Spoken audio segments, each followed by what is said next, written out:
सभी सखियों को राजुल और रेणु चतुर्वेदी का नमस्कार। नमस्कार नमस्कार।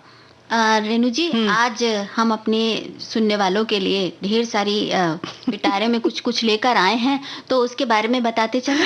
बहुत उत्सुक हैं राजुल बताने के लिए, तो भाई बताना तो है ही, लेकिन तुम्हारी उत्सुकता बिल्कुल अलग सी दिख रही है हमें तो। भाई छठ पूजा चल रही है तो उत्सुकता के तो दिन है ही, बिल्कुल। और कुछ खास अलग सा हो रहा है आसपास। और चूंकि ये पूजा सिर्फ विधि विधान के साथ ही नहीं होती, बल्कि बहुत सारे हमारे जो वातावरण है, हमारा पर्यावरण है, उससे भी जुड़ी हुई है, तो बिल्कुल ये पूजा बहुत विशिष्ट हो जाती है। क्योंकि वैसे भी जैसे गर्म प्रदेश है हमारा, जो अगर हम पूरे पृथ्वी की बात करें तो उसकी भौगोलिक स्थिति जो है वो गर्म प्रदेश वाले में आती है, और यहाँ सूर्य का विशेष महत्व। और वैसे भी हमारे यहाँ तो देवता मान कर उनकी अच्छी तरह से मतलब आराधना करते हैं, क्योंकि वो पूरी ऊष्मा देते हैं। और पूरा जीवन यूं कहना चाहिए कि केवल हमारे अंदर नहीं, बल्कि पूरी वनस्पति हो चाहे चर अचर जो भी है, उन सब में जीवन का संचार जो है वो सूर्य की ऊष्मा से ही होता है ना। तो उस पर तो बात करेंगे ही, लेकिन आज करियर की बात है तो रेशम उद्योग में करियर की बात करेंगे। और सखी विशेष में आज हम बात करेंगे सुप्रसिद्ध भारतीय निशानेबाज अपूर्वी चंदेला के बारे में जी। और थोड़ी सी बातें कुछ और भी कर ली जाए। आज राष्ट्रीय विधिक सेवा दिवस है। तो इसकी जानकारी जरूर होनी चाहिए, इसके बारे में हम जागरूक रहें और जानकारी हासिल करते रहें, इसलिए ये दिवस मनाया जाता है। इस पर भी चर्चा करेंगे, और बाकी हमारे साथी जो लिखकर भेजेंगे उस पर भी बातचीत करेंगे, उनसे बातचीत करेंगे, और जो सुन रहे हैं कार्यक्रम उनसे तो हम बात कर ही रहे हैं ना। हाँ, बिल्कुल। तो अगर हम छठ पूजा से अगर हम शुरू करें तो छठ पूजा बहुत बड़ा पर्व है, 4 दिन तक चलता है, महापर्व कहा जाता है। और इसकी शुरुआत तो हो ही चुकी है कल, यानी 8 नवंबर को, और नहाए खाए के साथ होती है। हाँ। और उसके बाद अब आज का दिन है। आज बड़ा खास दिन है, क्योंकि आज के दिन को खरना कहते हैं। और आज के दिन जो बढ़िया चीज जो है ना, वो शाम को जो खीर बनती है उसका आनंद ही अलग होता है। हाँ, गुड़ की खीर बनती है। कुछ लोग जिनको नहीं आता है भाई, तो वो वैसी सादी खीर भी बना लेते हैं, लेकिन परंपरा यही है कि गुड़ की खीर बनाई जाती है और खाया जाता है।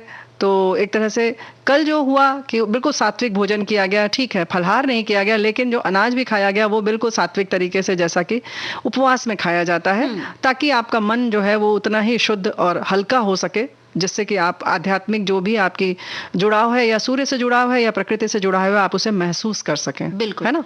और फिर अब कल का दिन आएगा। कल का दिन भी बहुत विशेष होता है। मतलब आज की जो खीर खाते हैं उसके बाद से निर्जल व्रत शुरू हो जाता है, और लगभग 36 घंटे का ये व्रत होता है ना।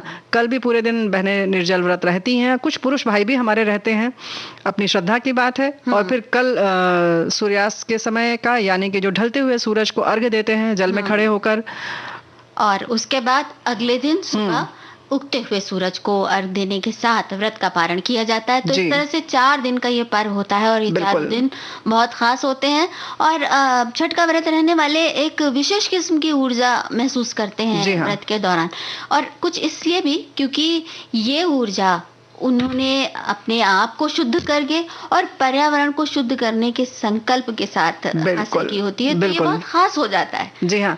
और वैसे भी अगर हम ज्योति जलाएं या सूर्य को देखें तो उसकी ऊष्मा को, उसकी ऊर्जा को हमें अंदर भी महसूस करना चाहिए, या यूं कहें कि अपनी आंतरिक जो प्रकाश है उसे भी साथ साथ जागृत करते रहना चाहिए। ये बहुत अच्छी बात आपने कही, क्योंकि ये जो अंदर का प्रकाश है ये बहुत कुछ हमारे जीवन की दिशा को, हमारे जीवन की गति को निर्धारित करता है, और इसका बहुत कुछ संबंध जो बाह्य प्रकाश का बड़ा सा ऊर्जा स्रोत है, यानी कि सूर्य, उस पर निर्भर करता है। बिल्कुल। तो गाना सुन लिया जाए। बिल्कुल।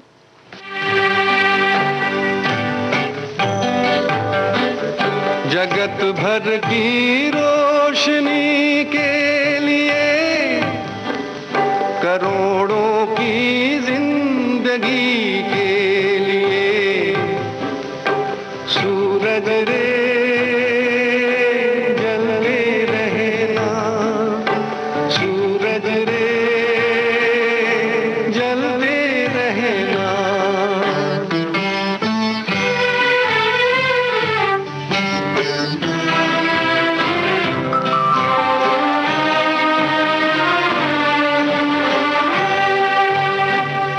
जगत कल्याण की खातिर तू जन्मा है, तू जग के वास्ते हर दुख उठा रे।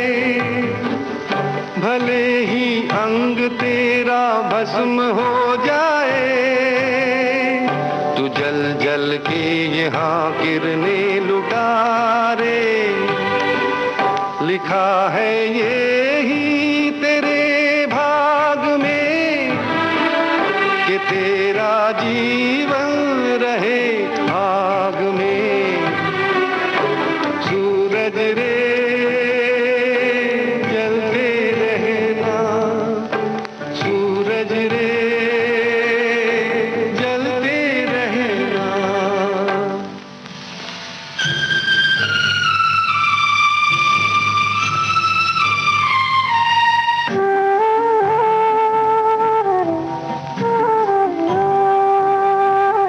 करोड़ों लोग पृथ्वी के भटकते हैं, करोड़ों आंगनों में है अंधेरा।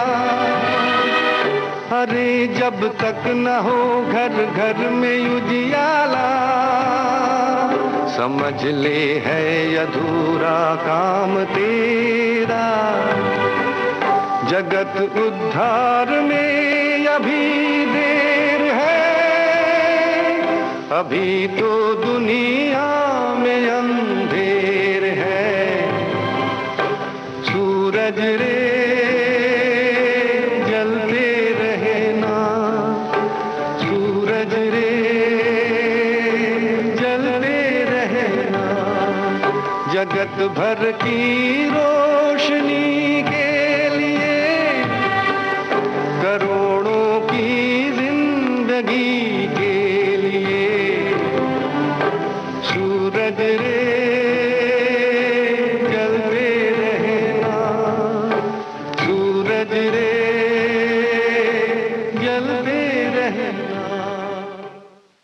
रेणु जी, जिस तरह से सूरज जो है वो ऊर्जा का स्रोत है, मतलब एक होता है ना बिंदु, हमारे जीवन का जो फोकस होता है, वो एक तरह से ऊर्जा के लिए हम सूरज की ही तरफ ध्यान केंद्रित करते हैं। और ऊर्जा का एक बहुत बड़ा स्रोत हमारे आसपास वहां उमगता है जहाँ पे खूब शोर होता है, खूब आवाजें आती हैं, लोग भागते कदमों से कुछ कर रहे होते हैं, या कहीं खड़े खड़े कुछ किसी बास्केट में बॉल डाल रहे होते हैं, या कि फिर निशाना लगा रहे होते हैं।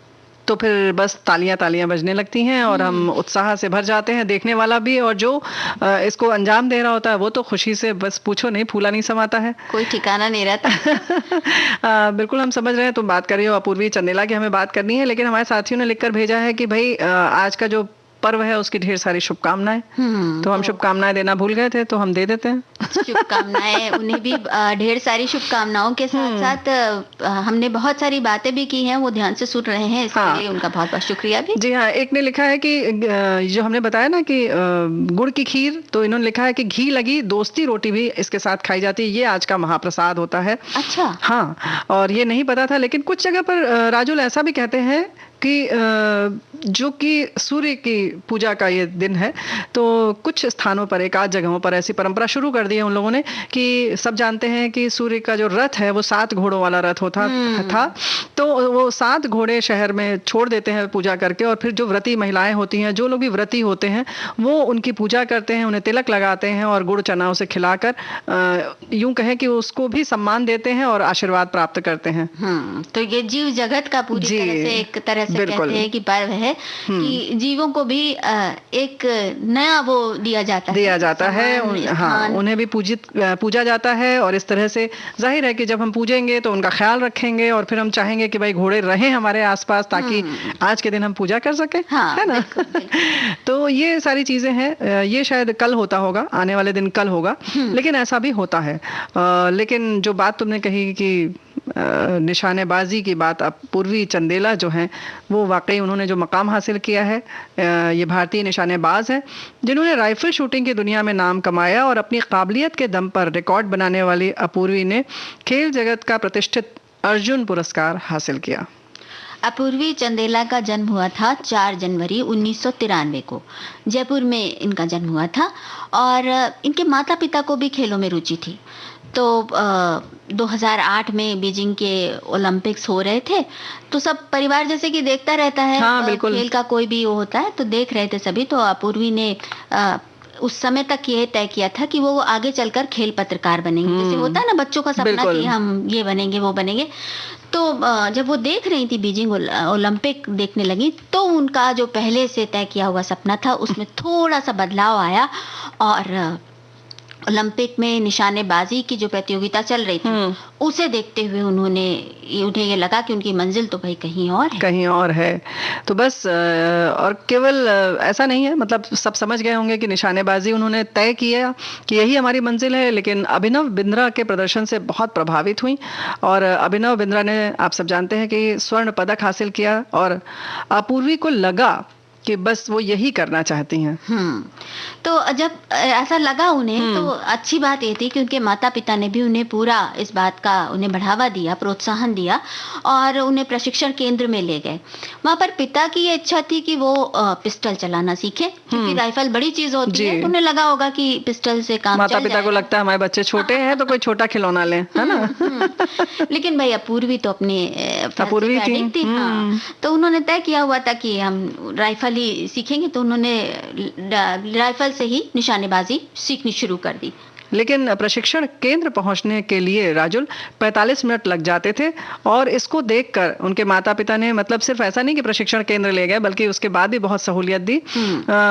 10 मीटर एयर राइफल चलाने का जो अभ्यास उन्हें करना था, वो उसका सारा जो कहना चाहिए रेंज बनाना और पूरा व्यवस्था करना, वो उन्होंने घर में ही कर दिया ताकि ये 45 मिनट जाने आने का समय बच जाए और अपूर्वी कुछ ज्यादा समय अपने खेलों को दे सकें। क्या बात है। फिर इस तरह से उनका प्रशिक्षण शुरू हो गया और 2009 में उन्होंने ऑल इंडिया शूटिंग प्रतियोगिता जीती। फिर 2012 में वो सीनियर नेशनल शूटिंग चैंपियनशिप में विजयी हुई। मतलब जल्दी जल्दी उन्होंने कदम बढ़ाने शुरू कर दिए सफलता की ओर। जी हाँ, 2014 में फिर वो नीदरलैंड के द हेग नामक शहर में आयोजित इंटरशूट चैंपियनशिप नामक प्रतियोगिता में गई और 4 मेडल जीत कर लौटी थी और 2 एकल प्रतियोगिता में और 2 मेडल टीम में उन्होंने जीता था। फिर 2014 का ही साल था वो जब उन्होंने ग्लासगो में आयोजित कॉमनवेल्थ गेम्स में रिकॉर्ड बनाते हुए फाइनल में 206.7 पॉइंट्स हासिल किए और स्वर्ण पदक प्राप्त किया। क्या बात है। International shooting sports federation world cup प्रतियोगिता में कांस्य पदक जीता आपने और 2016 में वो रियो ओलंपिक गई। वहां उन्होंने क्वालिफिकेशन राउंड में एशियन 34वां स्थान हासिल किया। क्वालिफिकेशन राउंड में पहुंचना भी बहुत बड़ी बात होती है। फिर 2018 में उन्होंने एशियन गेम्स में 10 metre rifle mixed team event में कांस्य पदक जीता। और फिर 2018 के कॉमनवेल्थ गेम्स में भी अपूर्वी ने कांस्य पदक हासिल किया। 2019 में फिर से वो international shooting sport federation world cup में गई और वहां पर उन्होंने रिकॉर्ड बनाया और इस बार स्वर्ण पदक जीता। क्या बात है। फिर 2020 में उन्होंने ऑस्ट्रिया में आयोजित टूर्नामेंट में एक स्वर्ण पदक जीता। टोक्यो ओलंपिक में भी वो गई और उन्होंने 36वां स्थान क्वालिफिकेशन राउंड में प्राप्त किया। हालांकि यहाँ बता दें अपने साथियों को कि सच बात है, आप जानते भी होंगे कि ओलंपिक में जाना यानी वहाँ के लिए क्वालिफाई करना भी बहुत बड़ी बात होती है। इतना आसान नहीं होता है। हाँ। है ना। और अच्छी बात यह है कि हालांकि अच्छी क्या कुछ की रहती है कुछ की नहीं रहती है, लेकिन अपूर्वी की जो है रुचि पढ़ने में भी है। ऐसा नहीं कि सिर्फ वो अपना लक्ष्य वहीं पर ढूंढती हैं बल्कि किताबें भी ढूंढ ढूंढ के पढ़ना पसंद है उनको। और इसके साथ साथ उन्हें ध्यान लगाना यानी मेडिटेशन करना बहुत पसंद है और ख़ास तौर से इस तरीके की जहाँ पर लक्ष्य की बात आती है वहाँ पर मेडिटेशन बहुत काम आता है। और वो कहती हैं कि मेडिटेशन से फोकस बढ़ता है, तो बहुत बारीक काम के ऊपर वो काफी काम करती हैं। ऐसे बात तो ये सही है ना रेणु जी कि जब एकाग्रता होती है तो एकाग्रता से बहुत कुछ ऐसा होता है कि आप वो हासिल कर लेते हैं जो कि सिर्फ स्वप्न सरीखा लगता है। बिल्कुल। और मन जो है अगर एकाग्र हो जाए तो कहते हैं कि कुछ भी असंभव नहीं रहता। बिल्कुल कुछ भी असंभव नहीं रहता है। और वैसे तो कहा जाता है कि आप बहुत प्रयास से सीख सकते हैं, लेकिन जब आप ध्यान करते हैं तो बहुत मुश्किल चीज बड़ी आसानी से मिल जाती है। ये बड़ी खास बात है ना। बिल्कुल बिल्कुल। फिलहाल हम गीत बहुत आसानी से सुना सकते हैं, है ना।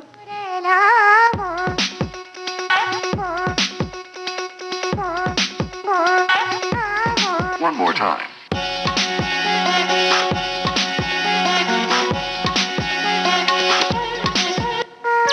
रुके रुको मैं ना क्योंकि उंगली पकड़ ले सपनों की, आए है खुशियों के पंछी, खुली जो खिड़की अखियों की, दिल तो बलून है जुनून से भरा है जो, मेरी धड़कनों की स्वीट ट्यून से भरा है जो,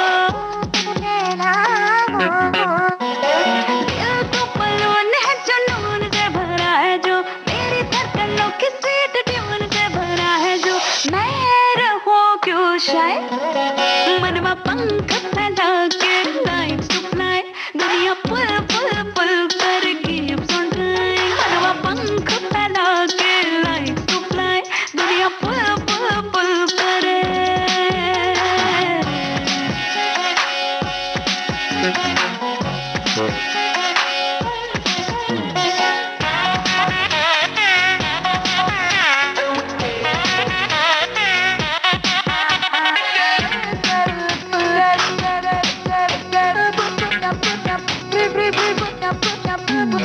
आजकल सच में जिंदगी है टच में, दुनिया भी है भली लाइक सहेली, लम्हों के बस में सपनों के चश्मे, पहरों में हो जली उम्मीदों की गली, थोड़ा स्वीट है बस थोड़ा सा ही डीट है, दिल थोड़ा स्वीट थोड़ा डीट का है जी, थोड़ा टेढ़ा मेढ़ा थोड़ा नीट का है जी, है तो अपना ही भाई, मनवा पंख फैला के लाइक्स टू फ्लाई, दुनिया पुल पुल पुल करेगी फटाई, मनवा पंख फैला के लाइक्स टू फ्लाई, दुनिया पुल पुल पुल करे।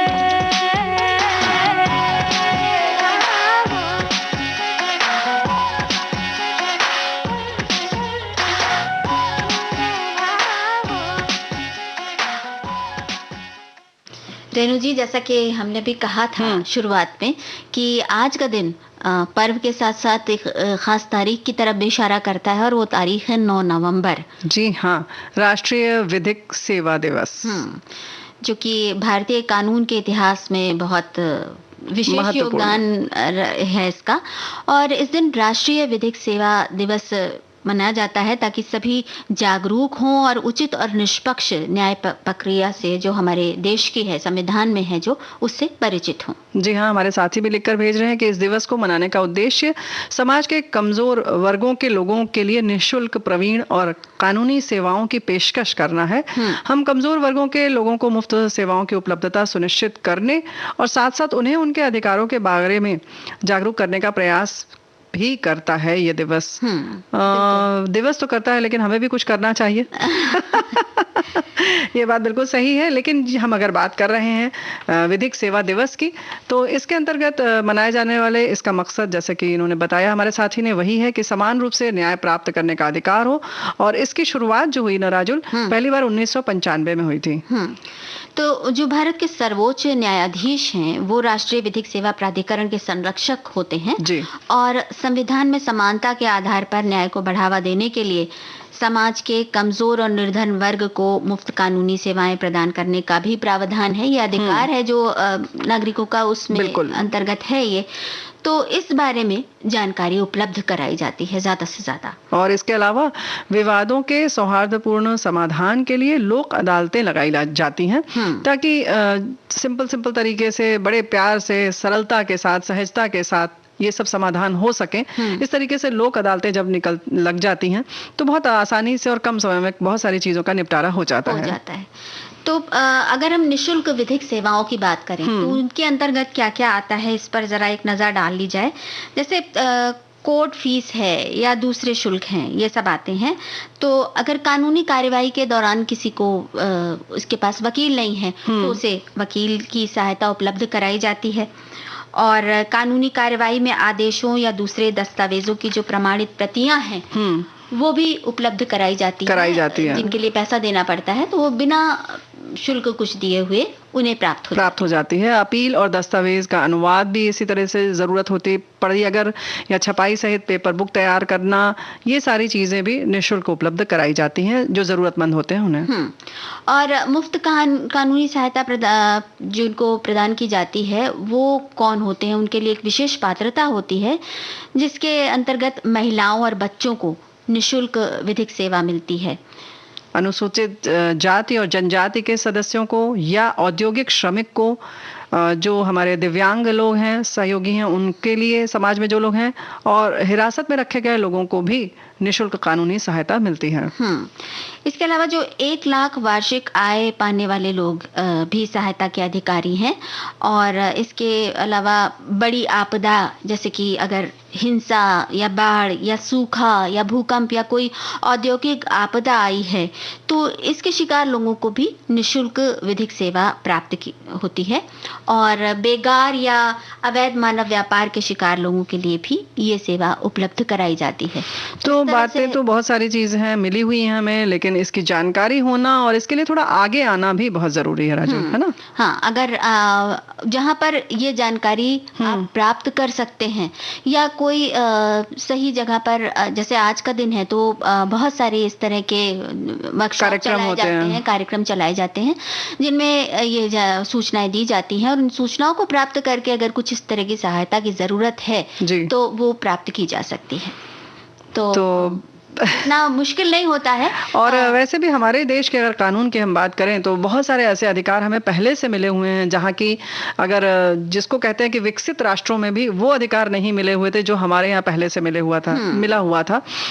कुछ भी हो, जैसे कि वोट देने का अधिकार हो या कुछ भी चीजें हैं, स्त्री पुरुष के भी समानता का अधिकार हो, जो खास तौर से हमारे नीति निर्धारक तत्व हैं, उसमें कुछ चीजें ऐसी हैं जो हमारी बहुत अच्छी हैं और इनकी जानकारी हमें होनी चाहिए। और जाहिर है कि जो अधिकार मिले हैं उसकी जानकारी तो होनी ही चाहिए। बिल्कुल। तो यही बात है ना कि जब आपको ये पता है कि सीमाएं कहाँ पर हैं और कहाँ पर आपको एक उन सीमाओं में आपको कहाँ पर एक सुविधा भी मिल रही है। बिल्कुल। तो सीमाओं की तरफ ना देखकर जब आप सुविधाओं की तरफ देखते हैं तो आपको कुछ हद तक राहत मिल्ती है और जीवन ज्यादा आसान लगता है। बिल्कुल, ये बिल्कुल सही तुमने कहा। और मिले ही इसीलिए होते हैं हमें हक, ताकि हमें थोड़ी सी राहत मिल जाए, है ना? अच्छा, राहत अगर की बात हम करें तो बातचीत के बीच में थोड़ी सी अगर राहत तो नहीं, राहत तो ऐसे भी मिलती है, बोलने में भी बहुत राहत मिलती है, लेकिन अगर थोड़ा सा संगीत का पुट रहता है तो भी बड़ा मजा आता है। हाँ, मतलब थोड़ा रंग बदल जाता है और उसका रंग जो होता है वो थोड़ा अलग रहता है। तो अलग रंग की तरफ चले। बिल्कुल।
हुस्न का नजराना हो के जी, आने वाली सुबह से बेगाना हो के जी, जीने वाले झूम के मस्ताना हो के जी, आने वाली सुबह से बेगाना हो के जी।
रेणु जी, भारतीय संस्कृति की ही विशेषता है कि जैसे होता है ना कि अक्सर होता है कि भाई रात का मतलब अब सूरज नहीं है, दुख और उदासी है ना।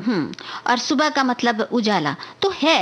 उजाला हमेशा स्वागत योग्य है, खुशियों का संदेश लेकर आता है, लेकिन अगर सूरज ढल रहा है तो वो भी कहीं ना कहीं हमारे जीवन को छू रहा है, हमें कुछ ना कुछ संदेश दे रहा है, हमसे कुछ ना कुछ कह रहा है। और अगर शाम आ रही है तो शाम का भी अपना महत्व है। हम लोग गोधूली वेला में भी संध्या उपासना करते हैं। बिल्कुल। तो ये बहुत सुंदर सी परंपरा है हमारे देश की।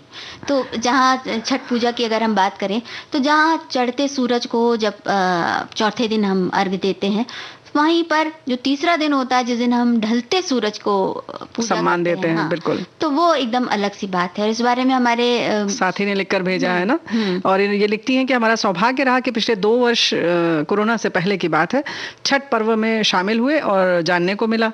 हमारे पड़ोस में बिहार का परिवार रहता था जिन्होंने हमें मन से उनके त्योहार में शामिल किया। और इन्होंने ही लिखा, जैसे तुम बता रही हो ना, कि उगते सूरज के साथ साथ ढलते सूरज का भी इसमें सम्मान किया जाता है। तो ये बहुत मन को छूने वाली बात है और कुछ सीखने वाली बात है। बिल्कुल। और ये याद दिलाती है कि सूर्य हमें बताता है कि चाहे सुख हो या दुख हो, यानी आप उदित हो रहे हो या विकास की ओर जा रहे हो या वापस आ रहे हो, तो आप उदास ना हो, क्योंकि एक से ही रहें, समभाव रखें अपना।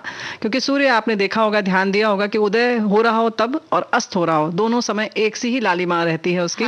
कोई कमी नहीं रहती है। हम ही बस देख के उदास होते हैं, पता नहीं क्यों। सा गोला, नारंगी गोला आजकल बहुत बड़ा गोला हो गया ये। हाँ। तो वो बिल्कुल यही है हाल।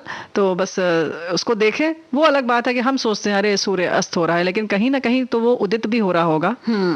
और अगर अस्त भी हो रहा है तो अस्त होने के साथ साथ कुछ ना कुछ देकर, कुछ ना कुछ कहीं ना कहीं विश्राम, कुछ राहत, कुछ एक होती है ना सुकून भरी सांस, ये कहीं ना कहीं देकर जा रहा है। जो लोग पंछी लौट रहे हैं घर को, नीड पर लौटने का समय हो गया, ये याद दिलाते हुए जा रहा है। और राजुल क्यों, अगर सूर्य अस्त न हो तो क्या हम सो सकेंगे?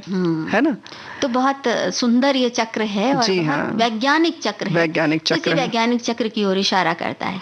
वैसे अगर इसकी बात करें, हम प्रकृति की बात करें, तो इसके तो हर रंग, अलग अलग रंगों की बात अगर करें तो सब अलग अलग अंदाज के, अलग अलग ढंग के और अलग अलग विश्लेषण लिए हुए होते हैं। जैसे कि अब रेशम का कीड़ा, हाँ यही हम कहने वाले थे कि कुछ चीजें तो ऐसी आश्चर्य में डाल देती हैं कि समझ में नहीं आता है कि उसको कहाँ से शुरू करें और कहाँ खत्म करेंगे और कैसे ये शुरू हुआ, है ना?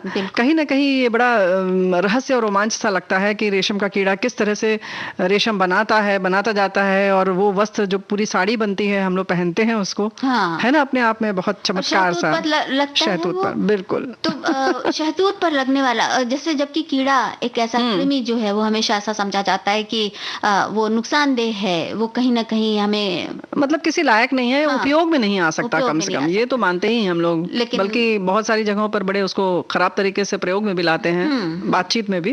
और लेकिन अगर रेशम उद्योग की बात करें तो हमारा देश तो इस मामले में काफी समृद्ध रहा है पहले से ही। और हाल के अध्ययनों में पता चलता है कि हड़प्पा से प्राप्त अवशेषों से भी कि यहाँ पर भारतीय ईसा पूर्व ही सिल्क का उत्पादन होने लगा था हमारे यहाँ पर इस क्षेत्र में, और आज दुनिया में भारत सिल्क उत्पादकों में दूसरे स्थान पर आता है। तो ये बड़ा अध्ययन है, क्योंकि ये जहाँ माना जा रहा था कि नहीं भारत के में बाद में आया, तो वहीं हड़प्पा की जो खुदाई से मिले अवशेष थे उनसे ये पता लगा, साबित हुआ कि ये ईसा पूर्व से शुरू हो चुका था। बिल्कुल। तो सिल्क का कपड़ा भाई होता ही खास है, चमक है उसमें, मुलायमियत है और इतना सुंदर लगता है वो। जी हाँ। फैशन उद्योग की बात करें तो उसमें भी सिल्क के कपड़े की जबरदस्त मांग रहती है और किसी खास मौके पर भी तो सिल्क का कपड़ा ही दिया जाता है। और ये भी कहा जाता है कि जैसे अगर कुछ विशेष आयोजन होते हैं, जैसे पूजा पाठ है या कुछ, उसमें भी सिल्क का कपड़ा खास माना जाता है, पहना जाता है। पहले तो सिल्क का कपड़ा पहनकर ही रसोई में खाना पकाया जाता था, क्योंकि वो सिंथेटिक की तरह नहीं कि तकलीफ दे, तुरंत जहाँ जलता है वहीं जल के रह जाता है। तो उसकी बहुत सारी और भी मतलब कहने की खासियत है। तो सिल्क उत्पादन को कहते हैं सेरीकल्चर। क्या बात है। तो सेरीकल्चर में नौकरी और स्वरोजगार दोनों के लिए बहुत सारी संभावनाएं, क्योंकि ये कुटीर उद्योग के अंतर्गत आता है और आजकल सरकार कुटीर उद्योगों को बढ़ावा देने के लिए बहुत सारी योजनाएं चला रही, बहुत सारे कार्यक्रम चल रहे हैं जी। तो अगर कोई चाहता है तो खुद का व्यवसाय शुरू कर सकता है, या ऐसे अनेक संस्थान हैं जहां नौकरी कर सकते हैं अगर आपने सेरीकल्चर में कोर्स किया है। तो अब सिल्क का कपड़ा, जैसा कि हम लोगों ने पहले कहा था कि रेशम के कीड़ों से बनता है, तो ये जानना जरूरी है कि सेरीकल्चर का संबंध, अगर आप सोच रहे हैं कि सिर्फ रेशम के कीड़ों से है, तो ऐसा नहीं है। बिल्कुल सही बात है। यानी कि अगर आप अपना व्यवसाय करना चाहें या कहीं नौकरी करना चाहें तो इसकी पूरी की पूरी जानकारी तो आपको होनी ही चाहिए, है ना? इसके अंतर्गत शहतूत की खेती, संवर्धन, उनका कृमि कोश टेक्नोलॉजी जैसे बहुत सारे क्षेत्रों की जानकारी आती है। सेरीकल्चर की डिग्री प्राप्त करने के लिए विज्ञान वर्ग से यानी पीसीबी वर्ग से 12वीं कक्षा उत्तीर्ण करने के बाद करना होता है और फिर आप इसका सेरीकल्चर का कोर्स कर सकते हैं। और फिजिक्स, केमिस्ट्री, बायोलॉजी यानी कि भौतिक विज्ञान, रसायन विज्ञान और ये बायोलॉजी लेके आप अपनी पढ़ाई जब आपने कर ली है तो आप बीएससी इन सेरीकल्चर कर सकते हैं। हाँ, बीएससी सेरीकल्चर कर सकते हैं, सर्टिफिकेट कोर्स कर सकते हैं सेरीकल्चर में, और स्नातक के बाद एमएससी सेरीकल्चर कर सकते हैं या पीजी डिप्लोमा इन सेरीकल्चर कर सकते हैं, जिसमें नॉन मलबेरी और मलबेरी दोनों तरह के विकल्प होते हैं। इनमें से जो विकल्प आपको अच्छा लगे वो चुन सकते हैं जी। या फिर diploma in sericulture technology management कर सकते हैं। तो इस तरह के बहुत सारे विकल्प हैं, बहुत सारे संस्थान हैं, बहुत सारी शाखाएं भी हैं उसमें। क्योंकि अगर कोर्स करने के लिए मैसूर या बहरामपुर से आपको करना होगा। Central sericulture research and training institute यहाँ पर है। और इसके साथ साथ जम्मू कश्मीर स्थित केंद्रीय रेशम उत्पादन अनुसंधान एवं प्रशिक्षण संस्थान के अलावा और भी बहुत सारे संस्थान हैं, आप वहाँ से पढ़ाई कर सकते हैं इसकी। फिर पढ़ाई के बाद सेरिकल्चर इंस्पेक्टर या रिसर्च ऑफिसर या सेरिकल्चर प्रोजेक्ट मैनेजर बन सकते हैं, निजी क्षेत्र की टेक्सटाइल कंपनियों में काम कर सकते हैं, या फिर शिक्षण कार्य कर सकते हैं, या खुद का रेशम उत्पादन का यूनिट लगा सकते हैं। क्या बात है, ये बहुत बढ़िया काम है और इस क्षेत्र में असीम संभावनाएं हैं, जैसा कि आपको बातचीत से ही लग रहा होगा। और आने वाले समय में भी ये क्षेत्र लगातार उन्नति की ओर बढ़ता हुआ माना जा रहा है। तो जाहिर है कि देखो, रेशम के वस्त्र तो बनते ही हैं, साड़ियाँ पहनी जाती थी, अब तो पुरुषों के भी वस्त्र बनते हैं, पहले भी बनते थे, और अब तो मतलब हर क्षेत्र में। और वैसे भी रेशम का कपड़ा जो होता है वो बहुत तरह से अच्छा होता है, सर्दियों में खास तौर से पहनने का उसका मजा ही और है, और एक अलग आभा उसकी जो आती है वो तो क्या कहने। हाँ, तो जाहिर है कि इसकी जो कहना चाहिए कि चमक दमक और इसकी खूबसूरती से आप बच नहीं सकते। और एक बात और है कि बहुत टिकाऊ भी होता है। जी हाँ। कहते हैं कि मतलब जो रेशम का बहुत अच्छा जो कपड़ा होता है वो बरसों बरस चलता है अगर उसे संभाल के रखा जाए, आजीवन कह सकते हैं। हाँ, आजीवन चलता है। और एक बात और होती है रेणु जी कि सब चीजें फैशन से बाहर निकल सकती हैं। हर तरह का जो आपका कपड़े का मटेरियल है वो आपका हो सकता है कि कभी फैशन आएगा जाएगा। हाँ। लेकिन सिल्क का फैशन कभी भी नहीं जाता, सिल्क हमेशा फैशन में रहता है। बिल्कुल, तो इसीलिए इसकी जो संभावनाएं हैं बहुत ज्यादा हैं, प्रबल हैं। जैसे सिल्क और यहाँ तक कि सूती वस्त्र भी, इनका कोई भी फैशन नहीं होता है, ये हर समय फैशन में ही रहते हैं।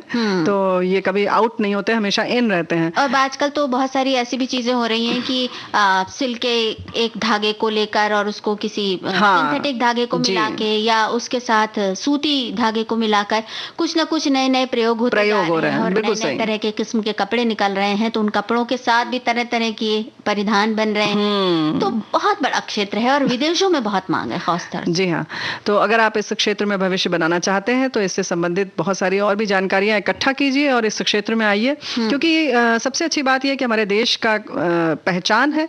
और वैसे भी विश्व में अगर दूसरे नंबर पर हम हैं तो क्या पता आप सब आ जाएं तो पहले नंबर पर आ जाएं हम, है ना? और सिल्क तो भाई ऐसा है कि दुनिया में तो है ही, भारतवर्ष में जो विविध रंगी है वहां पर पूरब से लेकर पश्चिम तक और उत्तर से लेकर दक्षिण तक सिल्क ही सिल्क छाया हुआ है, चाहे जिस रूप में हो। बहुत तरीके के नाम की साड़ियां हैं। तो अगर हम साड़ियों की बात करने लगेंगे तो नहीं गीत सुनाओ, बस हो गया, बस सिल्क वाइंड अप।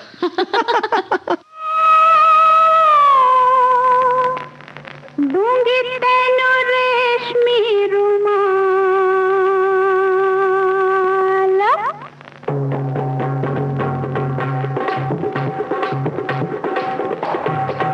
दूंगी तेनू रेशमी रुमाल, ओ बाकी जरा ढेरे आना। दूंगी तेनू रेशमी रुमाल, ओ बाकी जरा ढेरे आना। दूंगी तेनू रेशमी रुमाल, ओ बाकी जरा ढेरे आना।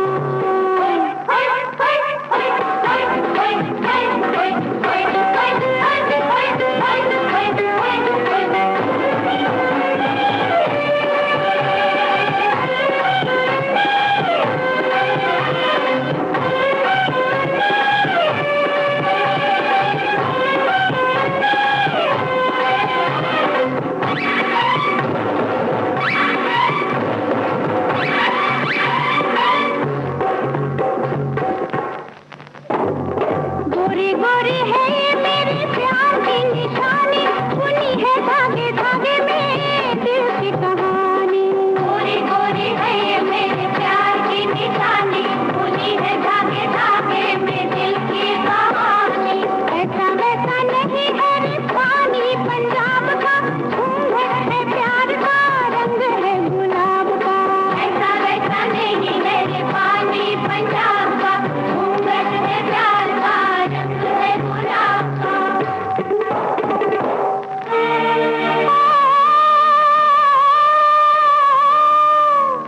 मैंने रुमाल बड़े प्यार से बनाया, रोज रोज धोया और अतर भी लगाया। रखा छिपा के 16 साल, रखा छिपा के 16 साल वो भागे जरा तेरे आना दूंगी तेनू रेशमी रुमाल दूंगी तेनू रेशमी रुमाल वो भागे जरा तेरे आना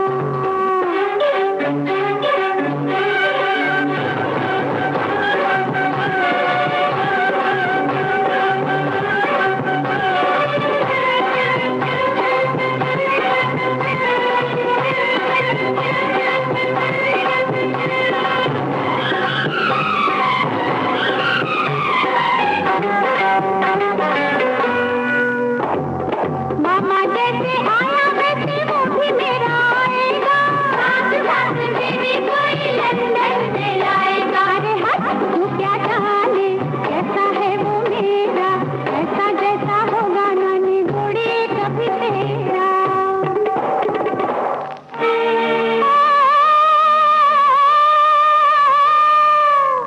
मेरी उसकी प्रीत पुरानी बादल बिजली जैसे चंदन पानी ओ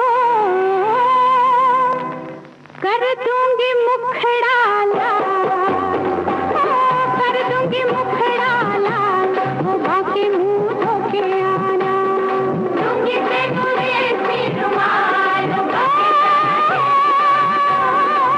दूंगी तेनू रेशमी रुमाल वो बाकी जरा तेरे आना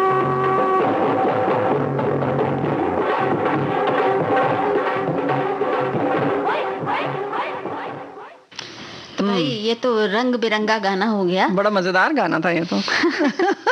अच्छा वैसे एक बात, हम इतनी देर से जो ऊर्जा की बात कर रहे हैं तो ऊर्जा हाँ। देने वाला गाना है, और ऊर्जा की बात हमारी शुरू हुई थी सूरज के साथ। जी हाँ। तो हमारे एक साथी ने लिखा है कि पहले के मुकाबले सूरज की पूजा का महत्व आज के दौर में भी उतना फायदेमंद है। आज सूरज की ऊर्जा से रसोई के लिए सूर्य कुकर, पानी गर्म करने के लिए सोलार वाटर हीटर और बिजली के लिए घर की छत पर सोलार रूफटॉप भी लगाए जा रहे हैं। क्या घर बात की है। बिजली के बिल में काफी फायदेमंद हो रहा है। वाह, बहुत अच्छी बात आपने याद दिलाई। और जो सौर ऊर्जा की हम बात कर रहे हैं उसका बड़ा सही प्रयोग होता है। सोलर कुकर में खाना बहुत अच्छा पकता है। उसकी बहुत सारी खासियत वैसे हमारे साथियों को ज़रूर पता होंगी, लेकिन फिर भी आप सब जानते ही हैं कि एक तो धीमी धीमी उसमें पकता है आँच में, सोंधा सोंधा सोना सोना रहता है। अगर आप कुछ भी उसमें पकाते हैं तो उसकी पौष्टिकता बनी रहती है, नष्ट नहीं होती। और बड़ा आसान है। आप चावल है, आप पानी और उसका सही अनुपात में डाल के रख दीजिए, और जो पकता भी है ना राजू, तो ऐसे दाने ऐसे उसके खड़े खड़े रहते हैं कि जैसे लगता है कि धान रोपी गई हो। अरे वाह, बहुत सुंदर लगता है, उसके दाने ऐसे खड़े रह जाते हैं। तो कुछ इस तरह से आप आलू उबाल सकते हैं, मतलब सब चीज तो बनती है उसमें। बेक होता है बहुत अच्छा, जैसे कि चना वगैरह मुलायम हो जाता है, हवा लग जाती है, तो आप उसको किसी भी तरह से नहीं पका सकते, या तो फिर आप ओवन वगैरह में डालें या कहीं करें, तभी वो कुरकुरा होता है।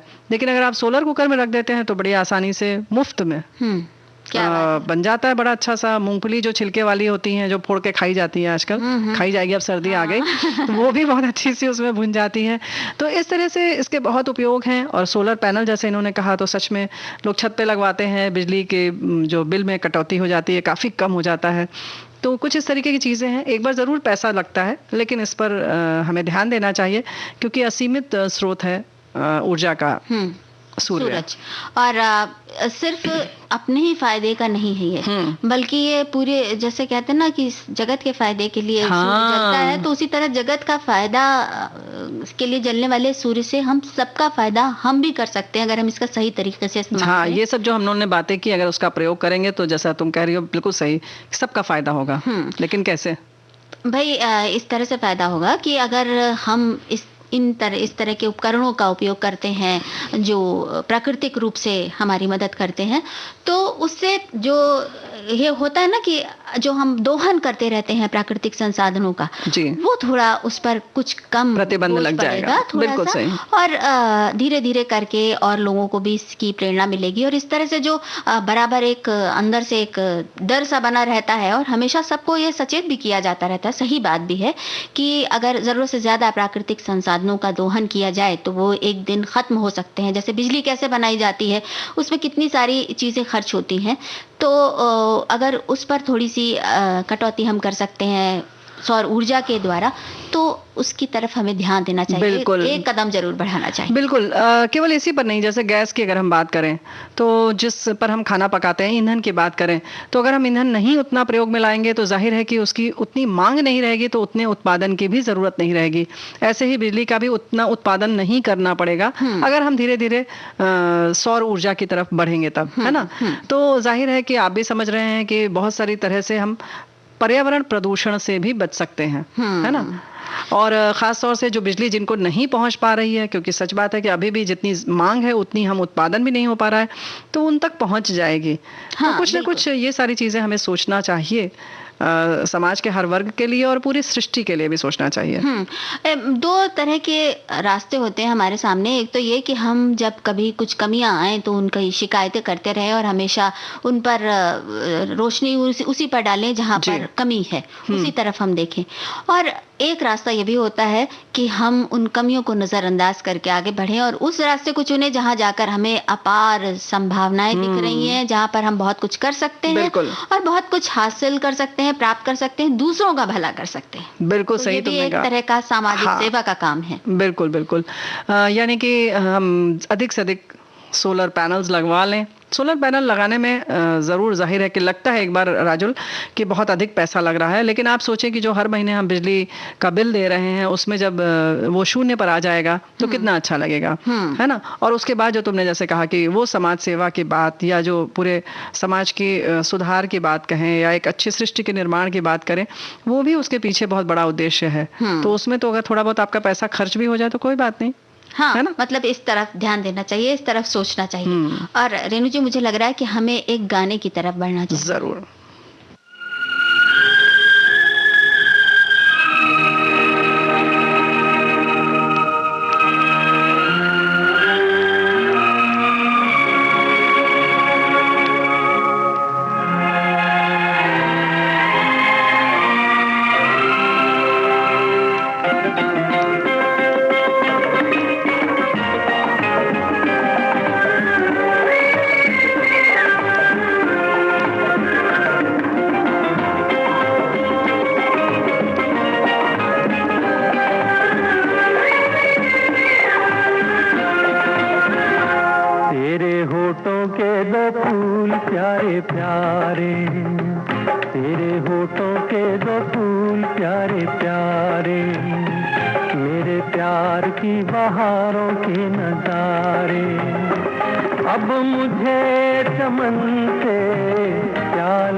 मेरे सपने हुए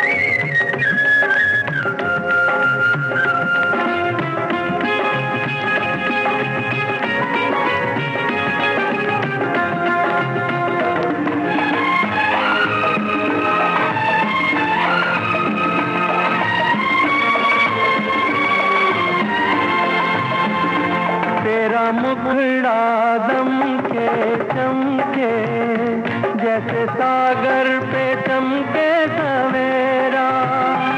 तेरी बाहें प्यार के झूले, तेरी बाहों में झूले मन मेरा। तेरी मीठी हर बात रचती है बरसात, हमें अब सावन से क्या लेना, क्या लेना। तेरे होठों के दो फूल प्यारे प्यारे, तेरी आंखों के दो तारे प्यारे प्यारे।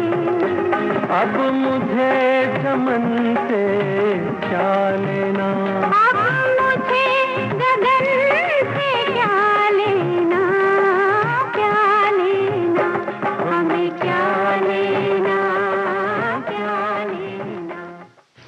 हमें बहुत कुछ लेना है प्रकृति से। ले तो रहे हैं, कुछ ज्यादा ही ले लिया हमें लगता है। तो अगर बहुत कुछ लेते रहना है तो हमें ये याद रखना है कि उसका जो उपयोग है वो हम बहुत सोच समझकर और बहुत देखभाल कर करें। बिल्कुल देखभाल कर करें, और जो प्रकृति में परिवर्तन हो रहा है, या जो उसे कहना चाहिए सही शब्दों में अगर कहें राजुल, तो जो तकलीफ हो रही है प्रकृति को, हमें उसे थोड़ा भी देखना चाहिए। बिल्कुल, है ना? बिल्कुल। जैसे कि अब आजकल कई जो मौसम चल रहा है, मौसम जब बदलता है तो कुछ ना कुछ प्रकृति संकेत देती है कि खुद को बदलो। कहीं पर देखो कि क्या हो रहा है, क्या कर सकते हो। जैसे एक शिक्षक की तरह हमें सिखाती रहती है कदम कदम पर कि भाई अब ये करना है, अब ये करना है। तो अब आजकल जैसे मौसम बदल रहा है और थोड़ा सा वायु प्रदूषण बढ़ रहा है, हाँ, तो इस ओर थोड़ा ध्यान देना चाहिए। बहुत सारी जगहों पर जैसे सर्दियां शुरू हो चुकी हैं और वहाँ जो कुहासा है, कोहरा जो होता है, तो उस वजह से जो वायुमंडल के में हवा जो है या गैस जो है ऊपर नहीं जा पाती, तो जो भी प्रदूषण है हमारे जो धरती पर हम देते हैं, फैलाते रहते हैं, बनाते रहते हैं, हम बड़े मजे से उसका उत्पादन करते रहते हैं मुफ्त में, वो सब वहीं जमा रह जाता है और फिर हम बहुत सारी शिकायत करते हैं, कैसा मौसम हो गया है, कैसा मौसम हो गया है। अरे ये मौसम तो हम ही ने बनाया है ना। और ये उसी शहर में रहकर हम कई बार कहते हैं भाई इस शहर का तो बहुत खराब हो जाता है, रहने लायक नहीं है। हाँ, वायु स्तर बहुत खराब हो चुका है। इसका जो एक प्योरिटी वो निकलता है, मानक है उसका। हाँ, मानक। वो मानक पर हम बार बार इशारा करते हैं, और वो मानक किसने बनाया ये भाई जैसे जैसे उंगलियां होती है ना कि नहीं, वो तो बाकी सबके लिए होती है ना, वो बाकी सबके लिए है। लोग बहुत खराब होते हैं, हम बस अच्छे होते हैं। तो हमारा कहने का मतलब राजुल यही है कि नहीं, ऐसा तो नहीं कि हमारे श्रोता ये सोचे राजुल कि हम भी यही कर रहे हैं जो हम बाकी के लिए कह रहे हैं, तो ऐसा नहीं है साथियों। हम सब उसके लिए जिम्मेदार हैं, कहीं ना कहीं हम भी सोचना होगा कि हम जो रह रहे हैं कैसे किन चीजों का ख्याल रखें, कैसे, और कहीं ना कहीं बहुत स्वार्थी होकर भी सोचें तो आपके खुद भी स्वस्थ रहने के लिए इन सब चीजों पर गौर करना बड़ा जरूरी है। बिल्कुल, है ना? तो जब भी वायु प्रदूषण या इस तरह के प्रदूषण से संबंधित कोई भी बदलाव आता है तो जरूर हम बीमार पड़ते हैं, और बीमारियों से बचने के लिए कम से कम हम एक कदम तो ये उठा ही सकते हैं कि खुद को अपने आप को सुरक्षित रखें। जैसे कि अगर हम बाहर जा रहे हैं तो मास्क जरूर लगाएं। आजकल मास्क बहुत तेजी से उतर रहे हैं। बिल्कुल, बहुत तेजी से उतर रहे हैं, लेकिन अब हम तो गुजारिश यही करेंगे कि उतनी ही तेजी से लगा कर रखिए जैसे कि आपने पहले लगाया था। और बल्कि बाकी जो कोरोना के समय जो हमने प्रोटोकॉल की बात की थी या कर रहे थे, बराबर सतर्कता की बात कर रहे थे, वो हमें लगता है कि अब हमें अपने जीवन का हिस्सा बना लेना चाहिए, आदत बना लेनी चाहिए, उसके संस्कार डाल लेने चाहिए। बिल्कुल, है ना? और इसके अलावा एक चीज और ध्यान रखें कि जैसे सुबह की वॉक के लिए जो लोग जाते हैं टहलने के लिए, वो ये ध्यान रखें कि सुबह कई बार अच्छा है, सुबह का माहौल बहुत अच्छा होता है, लेकिन सुबह क्योंकि सूरज धीरे धीरे उसकी चढ़ रहा होता है, उस समय तक काफी हद तक ऐसा होता है कि प्रदूषण रहता है। तो अभी जबकि ये मौसम बदल रहा है और प्रदूषण का बोलबाला चारों तरफ हो रहा है, तो ऐसे में थोड़ा सा उसको रोक दें, उस अंकुश लगा दें, थोड़ा जब धूप निकल आए तब टहलने के लिए जाएं। बिल्कुल, और या तो फिर ऐसी जगह टहलने जाएं कि जहां पर खुला वातावरण बहुत अच्छे से हो, हवा चल रही हो अच्छी तरह से, वहां पर आप जा सकते हैं। ऐसा नहीं कि सब जगह यही माहौल है जैसे कि हम चर्चा कर रहे हैं। कहीं कहीं बहुत खुला वातावरण भी है, बहुत बड़ा सा मैदान हो जहां हवाएं चल रही हो, मतलब अच्छी तरीके से पेड़ पौधे हों ढेर सारे, तो आप वहां जा सकते हैं। तो ये आपको तय करना है, और आप बड़े समझदार हैं, आपको पता है कि कहाँ पर बेहतर है और कहाँ पर नहीं बेहतर है। और एक बात और है कि जो हमने शुरू में जो साधन अपनाए थे कि जैसे कपूर, लौंग, इन सब चीज़ों को अगर हम बांधकर पास में रखें तो उनको सूंघते रहने से भी कई बार ये जो प्रदूषण वाली बीमारियां होती हैं वो हमें उतनी परेशान नहीं करती जितनी कि कर सकती हैं अगर हम किसी तरह का भी कोई प्रिकॉशन ना लें। तो उस तरह की सावधानियां हम बरतते रहें। जैसे अरे तो केवल कपूर लौंग बताने से नहीं होगा, उसको विस्तार से बताना पड़ेगा राजुल। भाई कपूर और लौंग को हम एक उसकी पोटली सी बांधकर, यानी सूती कपड़े में बांधकर और अपनी जेब में या पर्स में कहीं पर भी रखें, हाथ में रखें उसको। हाँ, हाथ में रख ले जहाँ आसानी से हाथ पहुंच जाए आपका, और उसको बीच बीच में अपने सूंघते रहें। तो उससे जो नाक में जमा हो रहा है उससे आपको थोड़ी सी राहत मिलेगी। बिल्कुल राहत मिलेगी। वहीं अपनी नाक को बराबर साफ रखें, जल नेति हो सके तो अगर आपको पता है तो करें, यानी कि एक नाक में जो दो हमारे नॉस्ट्रल्स हैं, नासिका जो है दाईं से डालें पानी और बाएं से निकालें, और बाएं नासिका से डालें और दाहिने से निकालें। इस तरह से पूरा जो पैसेज है या पूरा मार्ग जो है जो अवरुद्ध हो रहा है कहीं ना कहीं कफ की वजह से, वो एकदम साफ हो जाएगा। और फिर देखिए आपको कितनी बहुत उपयोगी है। और इसका सीधा असर आंख पर भी पड़ता है, क्योंकि कहीं ना कहीं अगर आपको कफ बन रहा है, परेशान है आप, तो आंखों की रोशनी पर भी उसका असर पड़ता है। बिल्कुल। और योग करना तो जैसे अनुलोम विलोम या प्राणायाम है, उस तो है ही है कि आप अगर ये करते हैं तो आपका जो श्वसन तंत्र है वो बहुत मजबूत होता है और साथ ही साथ आपको बहुत सारे विकारों से दूर रखता है। तो ये कुछ ऐसे हम सतर्कता अपना सकते हैं। और इसके अलावा अगर हम घर में हैं तो घर में रहते हुए कुछ बातों का ध्यान रख सकते हैं, जैसे कि घर में जो प्राकृतिक प्यूरिफायर हैं, जो हवा को शुद्ध रखने वाली चीजें हैं, उनका इस्तेमाल करें। जैसे नमक को कहा जाता है कि नमक जो प्रदूषण है उसको सोखता है, नमी है उसको सोखता है, तो उसका इस्तेमाल करें। या कपूर हम रख सकते हैं। नहीं, नमक रखें कैसे ही इस्तेमाल करें, तो फिर तो हम तो खाने लगेंगे। नमक का जो टुकड़े वाले नमक होते हैं, कंकड़ वाले नमक, उनको जो बिना पिसा हुआ नमक है उसको किसी कटोरे में भरकर, कांच के कटोरे में भरकर रख ले, तो आप देखेंगे कि वो घर के किसी कोने में या आप कहीं पर भी, किसी भी जिस कमरे में आप रहते हैं, ड्राइंग रूम हो, बैठक हो या आपके सोने का कमरा हो, वहां पर आप कोने में एक पात्र में इस तरह से नमक रख सकते हैं, तो आपको राहत मिलेगी। वहीं आप कपूर जला सकते हैं, है ना? कपूर जला सकते हैं। और अगर चाहे तो कपूर, लौंग, हल्दी और नीम की जो डंडी है या नीम की पत्तियां सूखी हुई हैं तो उनको मिलाकर जला दें, तो उससे भी वातावरण बड़ा अच्छा सा हो जाता है और जो आसपास विषाक्तता होती है वो कम हो जाती है। और जो इंडोर प्लांट्स होते हैं, जो यानी कि घर के अंदर रखने वाले जो पौधे होते हैं, उनका तो कहना ही क्या, वो सब भी जरूर लगाएं। एरिका पाम हो या मनी प्लांट हो या क्या कहते हैं ना, मदर इन लॉज टंग, इस तरीके के जो बहुत सारे पौधे हैं आप जानते हैं जो अंदर रखे जाते हैं और हमारे पर्यावरण को शुद्ध करते हैं। यानी कि हम चाहते हैं कि आप सांस लें तो आपको मजा आए, है ना? और इसी क्रम में तुलसी का पौधा भी आता है। तुलसी का पौधा भी बहुत ज्यादा फायदेमंद है, पर्यावरण को, वातावरण को शुद्ध करता है।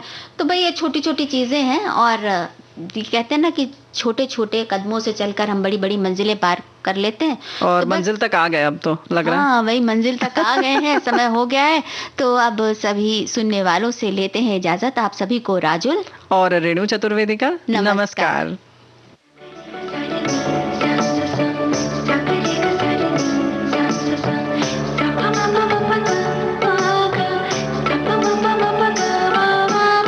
सखी सहेली।